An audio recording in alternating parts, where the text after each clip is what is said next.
commentator Sam Armstrong as well. Very, very good morning to you. And it's so nice that today, particularly after last week, and we've seen, harrowing scenes the week beforehand of the synagogue attack in Manchester, the horrific celebrations of that on our streets Saturday a week ago, and again this Saturday by the supposed pro-Palestinian mob who are just simply anti-Israel and anti-Jew. Call yourself pro-Hamas. Call yourselves what you actually are. And then last Tuesday's anniversary, second anniversary of the October 7th attacks, and again more celebrations on our streets. Today, finally, we are seeing proper, genuine celebrations. Hostages Square in Tel Aviv, across every street in Israel, the joy at the return of the 20 remaining live hostages. What are your thoughts? Well, good news has been in short supply for 737 days. 38 today. So these people have spent in the most appalling conditions. Already the footage that we are seeing shows emaciated faces, shows faces that haven't seen daylight in almost over 2 years. And can you imagine the ordeal that each and every one of these hostages has gone through? To not know each day if you're going to die, to be kept in a tunnel underground in the most appalling of conditions. And of course, 28, more than are coming home alive, were murdered by Hamas during their time in captivity. Plenty others as well, but we've already had those bodies back. And so this is a day, I think, in which of relief, but also I think for so many of those families, and of course you spoke to a guest last week who didn't know if their son was dead or alive. And unfortunately, when we spoke to him, Tamir Nimrodi is not on the list of live or dead bodies coming back. And we spoke to his mother, Herut, last week. So we just don't know. Also, a Nepalese student, Bipin Joshi. These names, they just, no one knows what's happened to them. And we may never. But I want to punctuate the good news to say to say something that I think needs saying about the lies that have been told over the past year, the past 2 years. We were told that Benjamin Netanyahu would never do a peace deal because he was determined to keep it on to save his own political skin. Lie. In fact, he secured his objectives and he was so prepared to do a deal that he released 100 Hamas terrorists for every single hostage he got back. So I don't want to hear any of that. We were told that we needed to be carting around sucking up to these people in order to get a diplomatic deal. Lie. Donald Trump, a president we were told was deeply dangerous, was far too aggressive, lacked the temperament to be president of the United States. Lie. Went in there, showed strength and negotiated a peace deal. And we were told that Hamas was broadly a nice enough organisation trying to run it. In fact, we saw even in their dying moments, the last stand of Hamas, they went in there with the hostages and these so-called so-called Gazan civilians that were moping around all of a sudden happened to all have AK-47s. It's amazing how obvious it is to identify who's who when Hamas have decided that when they've got a temporary ceasefire. Every single thing we have been told about this war by the BBC, by the Foreign Office, by the so-called experts has been total and utter hogswash. It was a nonsense, and it played into the hands of those who have been prosecuting a consistent agenda of Jew hatred. And some of them, by the way, who have told the ultimate lie that they were there for Gaza, they were there for the civilians. Well, we're going to see that was a lie. When are we going to see it? Because they're going to be still out on the streets, still protesting, still showing support for a now dismantled terroristic organisation. Well, they're not dismantled. No, they're not dismantled. That's the thing. And what's really interesting is we have seen execution squads. Hamas being very open about this, executing some of the sort of clan leaders, because there's lots of different organisations vying for control in Gaza. Blatant open executions. It's on film. Even the BBC has noticed it happen. I think there's a point where, enough people are messaging about this and there's enough video. You have to actually take the footage. I mean, they claim things are true, but they haven't even got any videos when Hamas has just told them to say it. So they may as well. This is, it is very, very blatant what is happening. This is going to descend into absolute chaos. Also, here's the thing. despite all these people messaging, I survived the genocide. These are really quite healthy looking people. They're healthier than a lot of people I see in Britain, and they have, quote, survived a genocide. And all these people who are talking about like the starvation. There are so many people looking, we couldn't get food in. Oh, let me look at your lovely new Mercedes that you're wheeling around doing the hot rods. I mean, come on.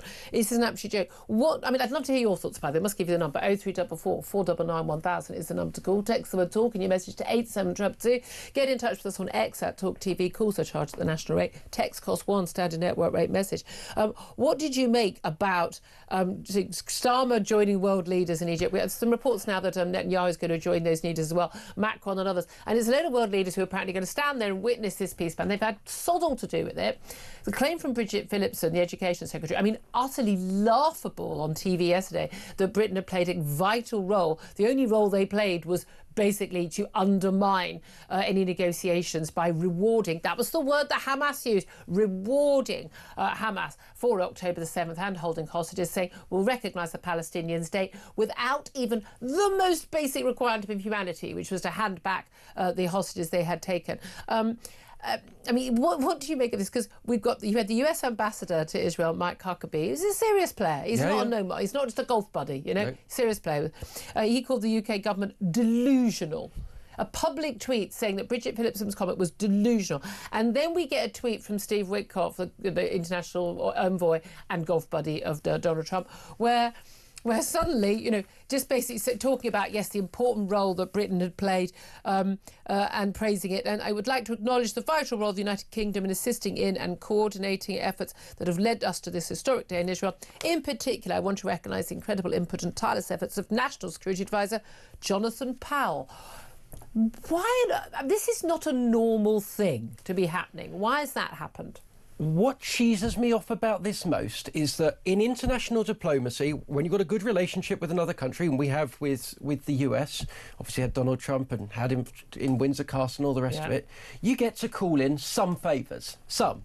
But that number is finite and discrete. And boy, oh boy, do we have some favours we need from the US right now. We need them to continue helping us with security. We need some trade help. We need help on all manner of issues. But instead of getting any of those, instead of asking for a help with something that was going to benefit the country, British people, Keir Starmer has called in a favour to save the neck of his own national security advisor, who is in hot water because he has sabotaged the trial of two men charged with spying on behalf of an enemy of this country in Parliament. And we are having to call in favours to get him off the hook. It is disgusting, it is despicable, it is unpatriotic to allow yourself as National Security Advisor to be prioritised above the interests of this country. And that is what has happened.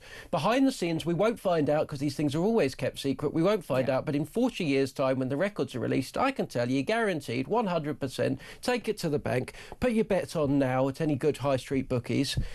We have requested that as a special favour through diplomatic channels.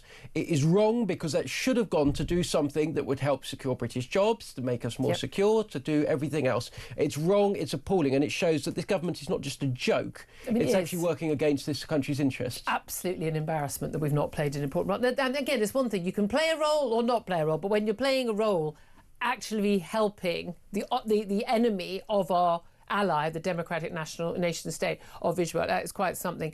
Of course, we saw, and as I predicted last week on air, and as I wrote in my Sun column last Friday, these Palestinian marches, pro-Palestinian, would not stop. They're all now saying, well, it was to end the genocide. There wasn't genocide. There isn't genocide. And the bombing has stopped. So move on. Oh, and the BBC reporting, we want more aid in. BBC reporting breathlessly yesterday that aid trucks are going. What, you mean like they've been going in for months? I mean, again, they've been going in. These we know what famine looks like. We've seen it on our television screens horribly in many, many places over the years. We can see it right now in countries not that far from Gaza, and yet apparently these perfectly healthy looking people on the streets are we supposed to pretend are starving to death. It's just a load of abject lies and nonsense. But the pro-Palestinian marchers back out on the streets. They're free Palestine. Well, free it from what? I would say free it from Hamas. Once again, we had pro-Jewish protesters, people holding "We Stand with Britain's Jews" placards, being led away, being arrested, Yep. when those chanting from the river to the sea, which means the annihilation of Israel, it's a Hamas slogan, they were fine, they were left. We had some guy, and we do need to make this guy famous, hasn't been identified publicly yet, as far as I know. It's a young man who, well, apparently he's an Oxford student. Oh, gosh, I hope it's Oxford Brookes and Oxford University. It's very embarrassing. But he's, sorry, apologies, someone's talking. I'm sorry, someone's talking to me in the air. I have no idea what they're saying. Okay, we've got we've got the clip apparently. So let's play a little clip of what this delightful young man was saying. I don't want to yap for too long, but a chant that we've been workshopping in Oxford that maybe you guys want to join in. It goes, Gaza, Gaza, make us proud, put the Zios in the ground. Gaza, Gaza, make us proud, put the Zios in the ground. Gaza, Gaza, make us proud, put the Zios in the ground. Right, so the clip we finally got on. Gaza, Gaza, make us proud, put the Zios in. Zios, short for Zionists, right? So people, well, it's short for Israelis, brackets. It means Jews. It does mean Jews, but it also means people like me, people like Sam, who support the right of Israel, for Jewish people to have their own homeland. I mean, he's saying put them in the ground. That he's calling for people to be killed. That's what he's calling for. He's an Oxford student, apparently, on the streets of London, openly calling for people with a microphone for people to be killed because of their nationality, their race, their religion, or their political beliefs. Sam, forgive me, I may be confused. I thought that was illegal in this country. I thought that was a criminal offence. And you and I are big free speech campaigners, but that doesn't extend to calling for people to be killed. Yeah, well, a few things. Firstly, come on then, mate. I'm here. I'm a Zionist. Yeah. Anytime you want. Oh, anytime you want. I'll finish it at 1. Come on down. Come and have a go, and we will see who ends up on the ground first. I won't put you in the ground, but I can assure you you'll end up on the ground. Secondly, we have to point out that would be in self-defence, just for the lawyers listening. Secondly, we have people arrested at marches in London, the capital city of this country, for holding totally peaceful signs that say "Stand with the hostages." We have people. There have been a multitude of people who have been arrested for just looking Jewish. Frankly, at times we saw a police officer openly Jewish, and yet that is not punished. There is something going deeply, deeply, deeply wrong with our policing. It is absolutely transparently two-tier. Everybody in this country can see it, and it's going to lead to a dark place because the public are losing massive amounts of trust in our institutions. But thirdly, if you remember nothing else about these so-called protesters, hate marchers, remember this. They started before Israel conducted the war in Gaza, and they're going to carry on afterwards. They started while people were still being slaughtered and gang raped and burnt alive with their children on October the 7th. They like it when Jews get killed. They applied for the march permits. Yeah, and when you join that march, even if you're one of the good people, you just really are genuinely concerned about innocent civilians in Gaza. If you join those marches, you're joining the hate mongers. Organise your own marches to sort of campaign for peace, campaign against Hamas. You'd be doing them more good, you really would. Let's also talk about the China spy case. We touched on it in relation to Jonathan Powell. Kemi Badenoch has demanded the Prime Minister addresses what she calls the unanswered China spy case questions. Again, we've got claim and counterclaim. It does seem to be very, very clear. Anyone who knows anything at all about this case is saying the Prime Minister's advisor, the National Security Advisor, Jonathan Powell, that name again, or someone else somehow got involved, we're told, not with the substance of the issue. We're told by Bridget Phillipson, the Education Secretary. By the way, love, stop doing the Sunday round. You're an abject disaster every time you go on air. You really are not up to the job. But basically was involved in the decision to basically have to drop this spy case. And it's very, very clear. The Prime Minister is blaming the CPS. Bridget Phillipson blaming the CPS. The Crown Prosecution Service, it's not, they did, all the last government, they didn't have the evidence that China was an enemy state. You can't charge someone, by the way, the two men who alleged do deny any guilt, that you can't allege someone as spying for an enemy state if they've not been designated an enemy state. The former Director of Public Prosecutions, the current Director of Public Prosecutions, head of MI6, former security ministers like Tom Tugendhat, open statements in Parliament are making it really clear that the last government, at the time of this alleged spying, absolutely regarded and spoke about in terms of China as an enemy hostile state.